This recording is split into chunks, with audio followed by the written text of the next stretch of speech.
Assalamu alaikum wa rahmatullahi wa barakatuh. So, recently, the embedded, let's call it that, debates and arguments between the Asharis and the Hanabilah have ignited a little bit.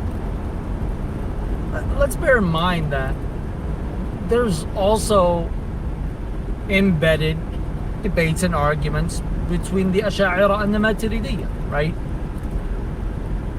And in the midst of all of that, confusion,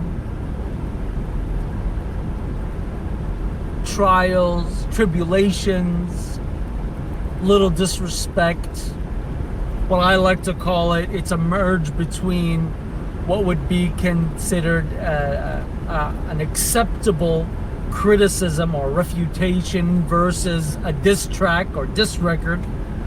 Some might find that offensive, but at times that's how bad things can get. My personal opinion is to stay out of it. If there's current discussions going on, allow the current discussions to go on, because if you get into it and maybe something ill was said, the devil likes to play on these tones. Let's not forget, these realms, right? The devil sits in the back and he starts, taking jabs under the table at different people discussing different things. These matters should always remain scholarly. However, that being said, at times, discussions might take a turn, to the negative. If you're not involved, don't get involved. Remain as a spectator, an observer. If someone asks your advice, do not get involved. There's always going to be debates between the Ash'ari, the Maturidiyya, and the Hanabilah. That's why I called it embedded. Same thing with the Fiqh schools of the Ahnaf, Malikiyya, Shafi'i, and Hanabilah. Sometimes they get a little out of hand. Same thing between the Kufis and the Basris. In some of their debates and discussions and arguments, some even claim that the Kufis' perspective in some issues is that of innovators and vice versa. So it gets out of hand. And then the Baghdadis come in the middle, try to unite between the two and call it their own. It gets messy. And the Usulis have their debates and arguments and discussions, right? The scholars of Hadith, whether from the Shafi'iyya or the Ahnaf, they have their own debates and discussions and arguments. And one might argue that in Usul Fiqh and in Usul Hadith, the Maliki and the Hanabilah just interject one another into it, right? Okay, I'm saying that in a playful way, so Malikis and Hanbalis, calm down. It happens, right? Things get out of hand. Someone might say something that the one finds offensive. The one who said it might not have meant it, and then the other one starts writing a whole book with 1, 2, 3, 4, 5 series on the topic or articles, and it wasn't even meant to begin with. As I said, the shaitan, when these discussions happen, the shaitan is in the back room taking jabs, starting drama. All right? Such discussions should remain ilmi 100%, academic 100%. There should not be any of these types of taking it personal, if you may, right? Especially this discussion, in my opinion, should remain ilmi And to be honest, in this time, shouldn't even be happening in public. Should not be happening in public. Because all three of us, the Ashaira, the Maturidiyya, the Hanabilah, we have a responsibility. We were late. We allowed groups, organizations, ideologies, creeds to take impact on our ummah. They mainly disrupted the Hanbali school. The great school of the Hanabilah was disrupted by this group, or one of these groups. And to be honest, there are about like 7 of them they're not really one group. You know, if we consider the Sururis an ancient branch, etc. So we're playing catch up right now. Ahl Sunnah are playing catch up. I bet you 100% that some of these groups that tampered with the Hanbali school are the ones that are in the background causing things to get out of hand. Because they come in with many methods, right? We've spoken before about how a lot of them have departed from the Hanbali school and now are coming into the Shafi'i school, right? I even heard people recently say, oh, you know, you can't say if a person's Wahhabi and Shafi'i that he can't be Shafi'i.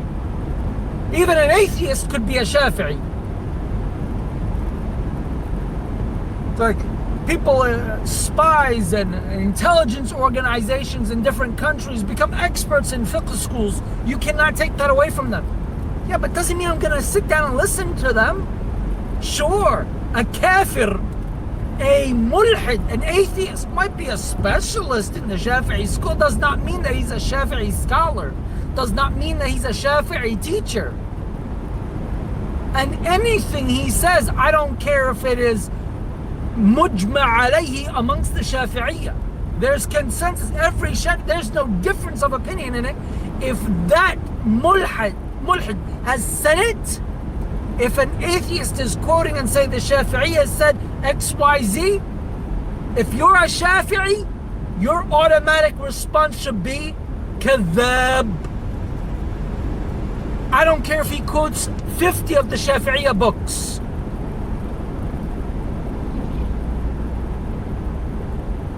So, no, you can't be Wahhabi and Shafi'i. Doesn't matter who said what, who thinks what. Literally, it's worthless. And whoever says an atheist could be a Shafi'i as well and could be a Shafi'i expert, right? I'm sorry. You believe that? Then you have fundamental issues in your creed, in your theology, in your usul, in your furu'. To be honest, your connection or relationship to the Shafi'i schools is suspect. Right there. If you believe that, right there, your relationship with the Shafi'i school is suspect. This is ridiculous. Did we find in any of the Tabaqat books? Oh yes, this priest who was a Shafi'i expert, mentioned as well. Come on. Now you're, I'm sorry, but now you're just talking stupid. Why? Because you want Fulan and Fulan and Fulan and Fulan, these Wahhabis, you want them to be Shafi'i, and you wanna hold the drum behind them and get all excited. It's not gonna happen. Go be a hype man for someone else. The schools of Ahl Sunnah, we're gonna keep them safe. And that includes the Hanbali school as well. Now, are there differences between these schools? Yes, and they're all academic arguments and debates and discussions. They're not for you and I. The scholars of those schools might differ with one another, and those discussions should remain there. And everyone should respect all 4 schools and honor them and not get involved in this nonsense. Do not turn Ahl Sunnah into the bickering, right, that we see amongst a lot of these modern groups and ideologies. This is what destroyed them. This was a sign that they were not upon the haqq.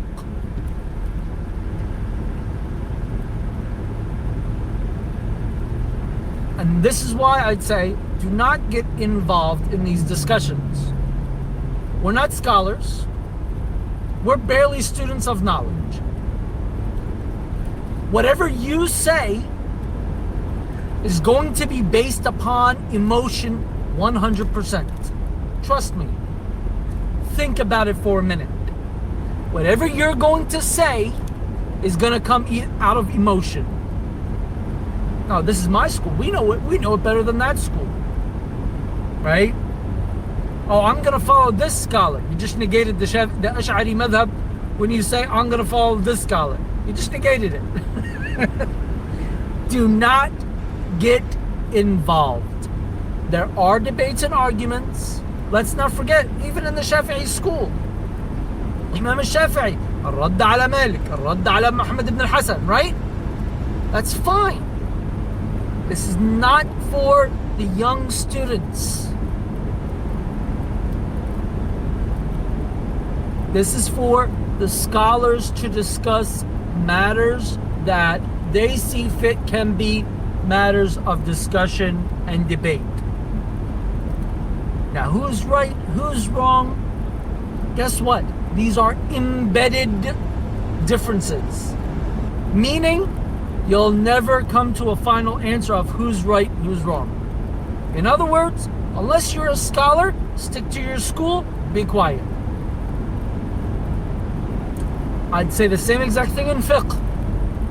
Same exact thing in usul. If you do not understand, you can simply repeat the khilaf that's there. You know, one time one of my students, we were discussing about needing intention to remove filth.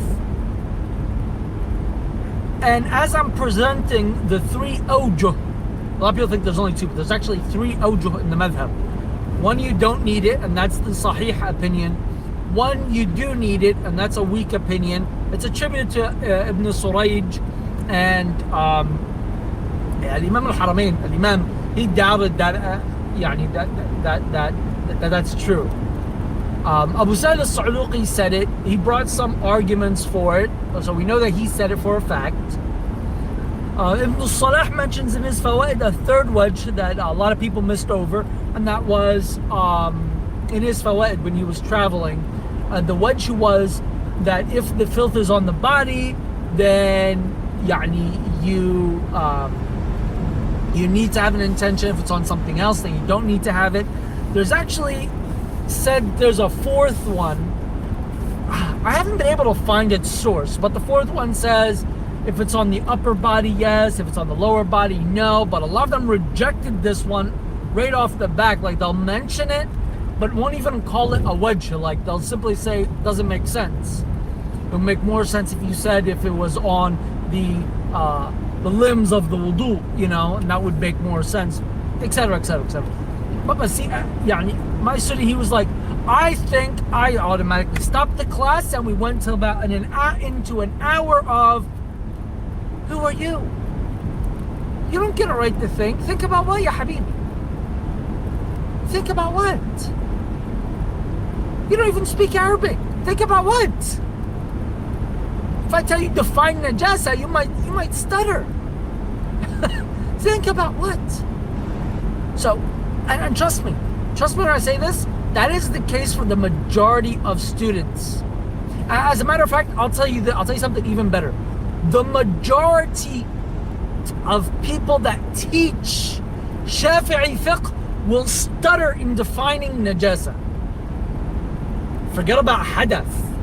That's even more complex. You have to discuss whether is this really a state or is this a physical situation? Oh, forget about asking them that. Just filth, right? And the different types of filth, and how many different types are they broken down into? What aspects are they broken down? And how do we categorize filth? Trust me, they stutter. So, that you're not at a stage where you say I think or I believe. Neither am I. Don't get me wrong. Neither am I. Our job, our mission is to quote, to transmit what's already been said. We can organize it, we can rearrange it, right? You can write a book on Salah, right? Okay, I'm doing that actually right now. I'm doing it on wudu, all right, for several of my students and my children. They both kind of all asked me at the same time, where they wanted a book on wudu that has all of the aqwal and turuq al-awjuh. You can do something like that. It's rearranging, reorganizing what was already done, but you're transmitting what was already there. That's our job, that's our duty, and that's our limit. Until we become major scholars, you're at the level of people like Sheikh Muhammad al-Khatib. All right, okay, bring it on, right? If you're not, then you don't have anything to say, really. You really can't. I mean, even Sheikh Muhammad al-Khatib, he doesn't even say anything from his own opinion, his own intellect. He'll quote what's already there. Issues of like moving zakah and what Ibn Ajil said. I mean, we'll quote Ibn Ajil. You're not going to come and say, this is what I see. You say, this is what Ibn Ajil said. So that's our limit. That's our level. So imagine in a matter of creedal debates and arguments, you're going to come and interject. What do you have? You can't even define filth and categorize it in its different aspects correctly. What are you going to come and say here? Anything you're going to say, it's going to be, this is my school, this is what we like, this is what we think, this is what... All right, there's no need for that. Thank you. Keep it to yourself. You're only going to cause more confusion. It's not needed. Refrain, observe, understand the mistakes of others, understand where in the future you could do better, advise those around you to be silent. And the same thing goes on between the Asharis and the Maturidiyya. Okay? That same thing should always be the case. I have some of my teachers who are Ash'ari have major issues with some of my teachers that are Maturidi, right?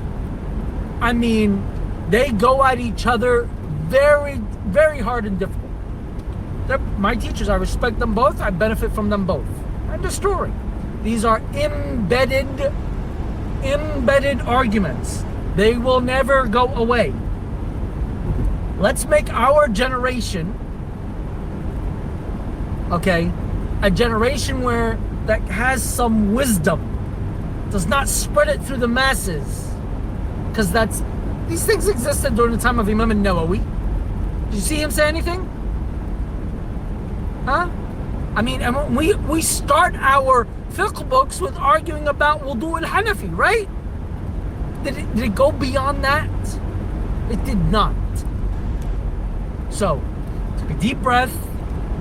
Do not let your emotions get you. Do not let the devil play around with you. This is his field. Don't fall into it.